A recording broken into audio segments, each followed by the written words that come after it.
Gas अपने पिछले videos में हम लोगों ने देखा कि किस तरह से पीएचपी को आप लोग रन कर सकते हो। हमने एक्चुअली फाइल्स बनाई थी और पीएचपी को हमने एग्जीक्यूट किया था। अगर मैं आप लोगों को वीएस कोड दिखाऊं तो हमने ये दो फाइल्स बनाई थी, एक फाइल को डायरेक्टरी के अंदर डाला था और उसके बाद हमने टेस्ट भी किया था इनको रन करके और इनका सोर्स देखा था कि क्या इनका सोर्स आ रहा है। आइडियली ये चीज़ HTML रहेगी, लेकिन for now what we are doing is कि हम लोग सिर्फ टेस्टिंग कर रहे थे, हेलो वर्ल्ड लिख रहे थे और हेलो वर्ल्ड लिख के देख रहे थे कि जो चीज़ हम चाहते हैं लाना अपने यहाँ पर वो आ रही है कि नहीं, यानी कि इसके सोर्स कोड की जगह पर। यहाँ पर मैं एक स्टेप बैक लेना चाहूँगा और आप लोगों को समझाना चाहूँगा कि जो वेबसाइट्स हैं फ्रंट एंड बैक एंड वगैरह ये सब किस तरह से काम करता है, ठीक है। और बहुत जल्दी से हम लोग इस चीज़ को देखेंगे, ज़्यादा टाइम वेस्ट बिल्कुल नहीं करेंगे। लेकिन उससे पहले अगर ये प्लेलिस्ट आपने अभी तक एक्सेस नहीं करी है तो आप लोग इसको एक्सेस करें, यहाँ क्लिक करके बुकमार्क करें और यहाँ क्लिक करके इसको सेव कर लें ताकि ये प्लेलिस्ट आपकी हो जाए। इसमें मैं वीडियोज़ डालूंगा और आप लोगों को जो है वो स्टेप बाय स्टेप मिलते रहेंगे। चलो बढ़िया। तो अब यहाँ पर मैं आप लोगों को बताना चाहता हूँ कि वेबसाइट किस तरह काम करती है। मैं एग्जाम्पल लेना चाहूँगा PHP.net का, ठीक है। PHP.net का मैंने यहाँ पर एग्जाम्पल दिया। जैसे ही मैंने यहाँ PHP.net कहा, मैंने अपने ब्राउज़र को एक कमांड दिया, PHP.net एंटर मार के मैंने अपने ब्राउज़र को एक कमांड दिया। मैंने कहा ब्राउज़र यानी कि क्रोम ब्राउज़र मेरे लिए एक काम करो, मेरे लिए PHP.net का कंटेंट लेकर आओ।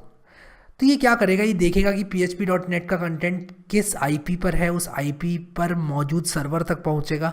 उस सर्वर से कहेगा कि भाई PHP.net मंगाने को बोला गया है मुझसे, मुझे वो फाइल्स दे दो जो कि तुमको डिस्प्ले कराने में चाहिए होंगी।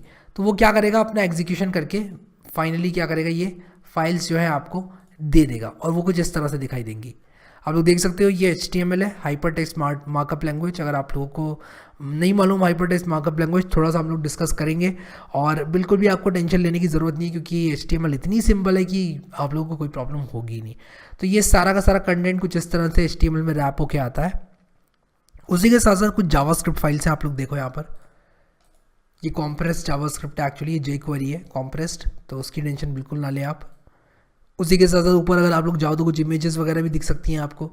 अब यहाँ पर देखो ये feed.php करके इन्होंने एक फ़ाइल बनाई है।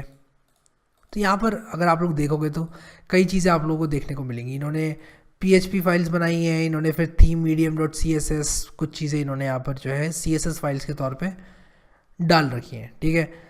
सो यहाँ पर हम लोगों ने इन फाइल्स को अभी देखा। ये फाइल्स सर्व होती हैं हमारे ब्राउज़र को और फिर हमारे ब्राउज़र की जिम्मेदारी होती है वो इसको इस तरह से डिस्प्ले करेगा, ठीक है। तो चलो थोड़ा सा और जो है इस चीज़ को डीप डाइव करके देख लेते हैं और फिर उसके बाद हम अपने PHP में वापस आकर उसको डिटेल में देखेंगे। सो गाइस, जैसे कि मैंने आप लोगों को बताया कि HTML, CSS, जावास्क्रिप्ट जो है ये तीन हमारी बेसिक रिक्वायरमेंट्स होती हैं एक वेबसाइट को बिल्ड करने के लिए, ठीक है। तो कभी भी कोई वेबसाइट आप लोगों को बिल्ड करनी है तो आपको क्या चाहिए, आपको चाहिए HTML, CSS और जावास्क्रिप्ट, ये तीन चीज़ें चाहिए। अब आप लोग कहोगे कि आर यू किडिंग मी और व्हाट, PHP नहीं चाहिए क्या, क्या PHP की ज़रूरत नहीं है? तो इस सवाल का जवाब ये है कि PHP की ज़रूरत नहीं है, लेकिन जब आपकी वेबसाइट कॉम्प्लेक्स होगी, आप कुछ सर्वर साइट पे प्रोसेसिंग करना चाहेंगे, आप चाहेंगे कि सर्वर साइट पे आप किसी दूसरी वेबसाइट से डेटा पुल करें, तो आप लोग ऑब्वियसली कुछ अपना एग्जीक्यूशन करना चाहेंगे सर्वर पे। वो एग्जीक्यूशन करने के लिए आपको ज़रूरत पड़ेगी किसकी, आप लोग को PHP की ज़रूरत पड़ेगी। और इसीलिए बैकएंड का काम जो है ये होता है कि बैकएंड में वो इन तीनों को जनरेट करने में मदद करता है। अब जैसे मान लो आपके पास एक ब्लॉग है, उसके कंटेंट, उसमें आपके पास 1000 ब्लॉग पोस्ट हैं। उन 1000 ब्लॉग पोस्ट को आपने डेटाबेस में स्टोर करके रखा हुआ है। अब क्या हुआ कि आप चाहते हो कि जैसे ही उस ब्लॉग पोस्ट का मान लो एक नाम दिया है आपने, जैसे मान लो जावास्क्रिप्ट दिया है आपने एक ब्लॉग पोस्ट का नाम, एक CSS ट्यूटोरियल दिया है एक ब्लॉग पोस्ट का नाम, एक ब्लॉग पोस्ट का नाम आपने HTML ट्यूटोरियल दिया है। आप चाहते हो codewithharry.com/HTML ट्यूटोरियल करके आपको HTML का ट्यूटोरियल दिख जाए सारा।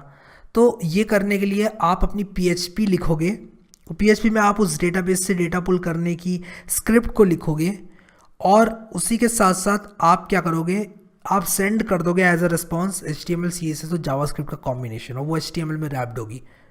तो ये चीज़ हम देखेंगे कैसे करना है।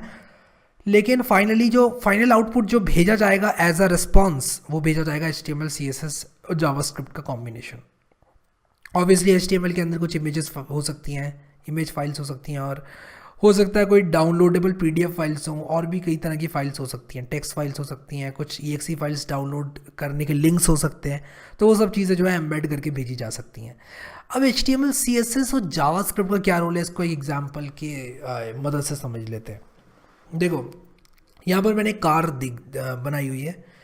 एक कार की तस्वीर मैंने यहाँ पर ले रखी है। इसमें क्या क्या चीज़ें, एक तो मेटालिक बॉडी है कार की, दूसरी अगर हम बात करें तो वो डिज़ाइन है। किसी ने दिमाग लगाया होगा कि ये जो इसकी लाइट है उसको इतना लंबा काटना है, इतना चौड़ा रखना है, पहियों का डायमीटर इतना, इसकी लेंथ इतना, ये सब चीज़ें किसी ने दिमाग लगाया होगा। और उसी के साथ साथ किसी ने इंजन भी बनाया होगा इसका, जिसकी वजह से गाड़ी एक्चुअल में चलती है। तो ये 3 चीज़ें हैं जो कि आप लोग चाहेंगे कि आपकी एक वेबसाइट में रहें। अब यहाँ पर ये जो गाड़ी है इसको मैं वेबसाइट से इसकी तुलना करता हूँ, ठीक है। जो मेटालिक बॉडी है वो HTML है, जो कलर डिज़ाइन और ये जो डेकोरेशन है वो CSS होती है, और जो लॉजिक होता है वो जावास्क्रिप्ट होती है, यानी कि इंजन जावास्क्रिप्ट है। उसी तरह वेबसाइट में HTML जो होता है वो क्या चीज़ कहाँ पर लिख कर आनी चाहिए, कौन सा टेक्स्ट डिस्प्ले होना चाहिए और क्या लिख कर आना चाहिए, ये सब HTML करता है।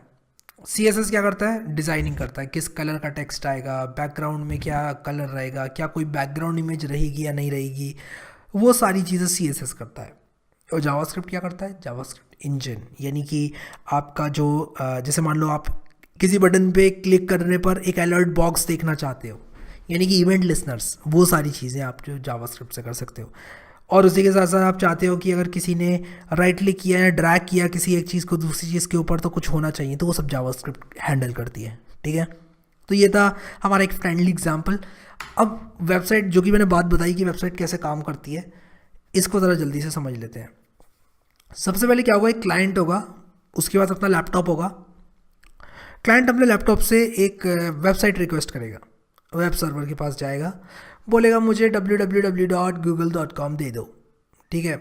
एक बार वो ऐसे बोलेगा तो रिक्वेस्ट जाएगी उस सर्वर के ऊपर, उस सर्वर में PHP होगी, वो एग्जीक्यूट करके जिस भी तरह से जो भी उसने रिक्वेस्ट करा है उसके रिक्वेस्ट के हिसाब से एग्जीक्यूट करके कुछ आउटपुट निकालेगी, और वो आउटपुट होगा HTML CSS और जावास्क्रिप्ट, और वो इस आउटपुट को सेंड कर देगी रिस्पॉन्स के तौर पे। तो PHP का क्या काम हुआ, PHP ने एक्चुअली ये 3 जनरेट करी, लेकिन क्या PHP फाइल गई वापस रिस्पॉन्स के साथ, नहीं, as a part of response PHP नहीं गई क्लाइंट के पास। तो क्लाइंट रिक्वेस्ट करेगा, उसको HTML CSS और जावास्क्रिप्ट ये 3 चीज़ें दी जाएंगी, और ये 3 चीज़ें जनरेट की जाएंगी वेब सर्वर के द्वारा, यानी कि PHP के द्वारा। आई होप कि समझ गए होंगे आप, नहीं भी समझे हो तो हम आगे करेंगे तो समझ में आएगा आपको, ठीक है। चलो बढ़िया।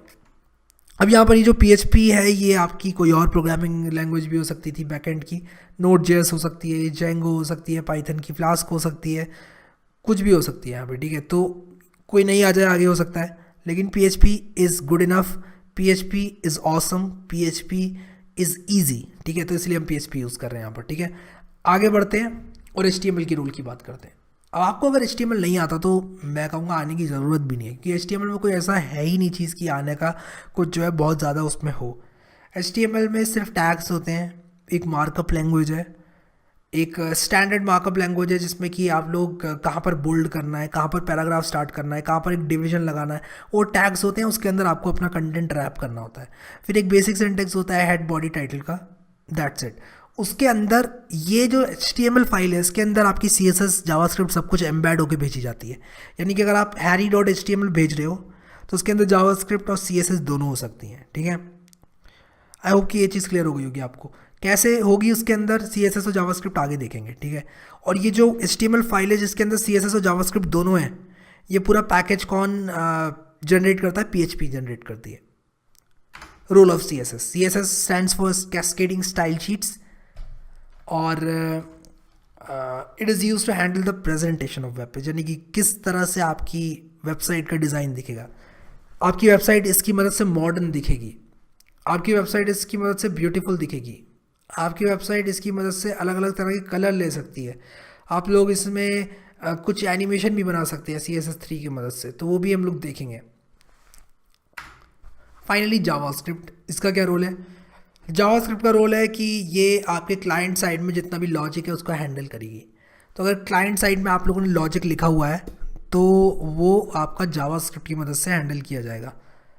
जावास्क्रिप्ट ये डिसाइड करेगी कि कब किस बटन पे क्लिक करके क्या होता है।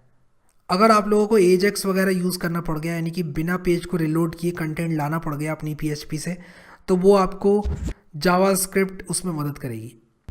अब ये एक high level dynamic interpreted programming language है और ये क्लाइंट साइड स्क्रिप्टिंग में यूज़ होती है। आप लोगों ने यहाँ पर पढ़ ही लिया होगा, मैंने 2 पॉइंट्स में यहाँ पर मेंशन कर दिए हैं। फाइनली PHP का रोल मैंने ऑलरेडी बता दिया है, बट वंस अगेन ये एक जनरल पर्पस स्क्रिप्टिंग लैंग्वेज है, लेकिन ये वेब डेवलपमेंट में सबसे ज़्यादा यूज़ की जाती है। ठीक है, ऐसा नहीं है PHP से आप और काम नहीं कर सकते, आप और तरह की स्क्रिप्टिंग भी कर सकते हो PHP से, लेकिन वेब डेवलपमेंट में सबसे ज़्यादा इसको यूज़ किया जाता है। ओरिजिनली ये रास्मस लैडॉफ ने बनाई थी 1994 में, और हमेशा कोई भी प्रोग्रामिंग लैंग्वेज किसके द्वारा बनाई गई है उस पर बहुत ज़्यादा फोकस रहता है, और देना भी चाहिए, क्योंकि वो उसने काफ़ी मेहनत करी है यार प्रोग्रामिंग लैंग्वेज बनाने के लिए। शायद उन्होंने ये ओरिजिनली नहीं बनाई होती लैंग्वेज तो हम और आप इसको यूज़ ना कर पाते आज। तो बहुत बड़ा जो है श्रेय जाता है रास्मस लैडॉफ को। हम अपने HTML के अंदर, अब जैसे मैंने आपको ब्लॉग पोस्ट का एग्जांपल दिया था, एक ब्लॉग पोस्ट अगर हम एक ब्लॉग पेज बनाना चाहते हैं, या तो हम अलग अलग HTML फाइल्स बना लें अलग अलग ब्लॉग पोस्ट के लिए, या हम सिर्फ ब्लॉग पोस्ट के कंटेंट को डेटाबेस में डाल दें और एक PHP टेम्पलेट बना लें जो कि पुल करेगी उस डेटाबेस से, ताकि अगर आपकी वेबसाइट में 10,000 पोस्ट हैं तो आपकी वेबसाइट में 10,000 पेज होने की ज़रूरत नहीं है। इस बात को समझना, अगर आपको 10,000 पोस्ट लाने हैं, यानी कि यूज़र को लगेगा कि आपकी वेबसाइट पे 10,000 पेज हैं, लेकिन वो होंगे नहीं, क्योंकि आपका जो बैकएंड है वो डेटा पुल कर रहा है डेटाबेस से। तो इसलिए ऐसा प्रतीत हो रहा है कि 10,000 पेजेस हैं, लेकिन ऐसा होगा नहीं, क्योंकि आपका जो बैकएंड है जो कि PHP है वो एग्जीक्यूट कर रही है बैकग्राउंड में, बैकएंड में, और जनरेट करके भेज रही है पेजेस। जैसे कि मान लो मैं एक वेबसाइट बनाता हूँ जो कि विकीपीडिया के आर्टिकल्स जो है उनको बहुत ही डायनामिक वे में दिखाता है, एनिमेटेड वे में दिखाता है, तो मैं अपने PHP के बैकएंड में स्क्रिप्ट लिख सकता हूँ कि पुल करो wikipedia.com से वो आर्टिकल, उसी के साथ साथ wikipedia.com से वो आर्टिकल पुल करके क्या करो कि उसको शो करा दो एज अ रिस्पॉन्स, एनिमेट करो उसी PHP स्क्रिप्ट में और शो करा दो एज अ रिस्पॉन्स, उसको सेंड कर दो। ठीक है, अगर हम ऐसा करेंगे तो मान लो मैंने harrydesigns.com करके वेबसाइट बनाई जो कि ये काम करती है, बैकएंड में विकीपीडिया से जो है आर्टिकल्स को पुल करती है। तो harrydesigns.com में सिर्फ एक पेज रहेगा send.php, तो मैं लिखूँगा harrydesigns.com/send.php, और उसमें मैं एक आर्ग्यूमेंट पास करूँगा जो कि होगा मान लो क्वेरी, जैसे मान लो सलमान खान, शाहरुख खान, या फिर PHP, जावास्क्रिप्ट, HTML, ये सारी चीज़ें रहेंगी, और वो क्या करेगा विकीपीडिया आर्टिकल का कंटेंट मुझे सेंड कर देगा। तो बेसिकली मेरे पास सिर्फ एक पेज है, लेकिन जो यूज़र मेरी वेबसाइट देख रहा होगा उसको लगेगा कि ये अलग अलग पेजेस मेरी वेबसाइट में है, /शाहरुख खान, /सलमान खान। तो इस तरह से जो बहुत सारे पेजेस हैं, मैं डायनामिक अपनी वेबसाइट बना सकता हूँ, इसी को डायनामिक वेबसाइट बोलते हैं, और हम लोग बनाएंगे जब आगे तो आपको और अच्छे से समझ में आएगा। तो इस पॉइंट का बेसिकली यही मतलब है कि आपके HTML के अंदर ही आप PHP को एम्बेड कर सकते हैं, और अलग अलग रिक्वेस्ट के हिसाब से आप अलग अलग तरह का रिस्पॉन्स भेज सकते हैं। ठीक है, सो आई होप कि ये समझ में आपको आ गया होगा।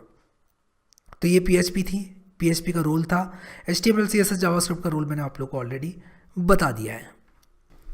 कैसे, अगर आप लोगों ने ये PHP की जो प्लेलिस्ट है इसको एक्सेस नहीं किया तो इसको बुकमार्क करके सेव कर लेना। उसी के साथ साथ आप लोग यहाँ पर PHP को अच्छी तरह से समझो, प्रोग्राम्स जैसे जैसे मैं लिखवाता जा रहा हूँ वैसे वैसे आप लोग लिखो प्रोग्राम्स को, और आई होप कि आप लोग को PHP बहुत अच्छी तरह समझ में आएगी। हम सारे के सारे टॉपिक्स जो है कवर करेंगे। पिछले वीडियो में जिस तरह हमने एक हैरी नाम का प्रोजेक्ट बनाया था और वहाँ पर कुछ फाइल्स बनाई थी, आपका XAMPP सर्वर हमेशा ऑन होना चाहिए अगर आप लोग सर्व करना चाहते हैं फाइल्स को। अपाचे और MySQL ज़रूरत नहीं है अभी, MySQL मैं ऑफ भी कर दूंगा, तब भी यहाँ पर देखो ये चल रहा है, लेकिन आप लोगों को ज़रूरत पड़ेगी MySQL की जब आप डेटाबेस के साथ डील कर रहे हैं। तो हम लोग जब डेटाबेस के साथ डील करेंगे तब MySQL पर हम और ज़्यादा ध्यान देंगे। सो गाइस, अभी के लिए इस वीडियो में इतना ही। Thank you so much guys for watching this video. इस वीडियो को लाइक करना बिल्कुल मत भूलना, and I will see you next time.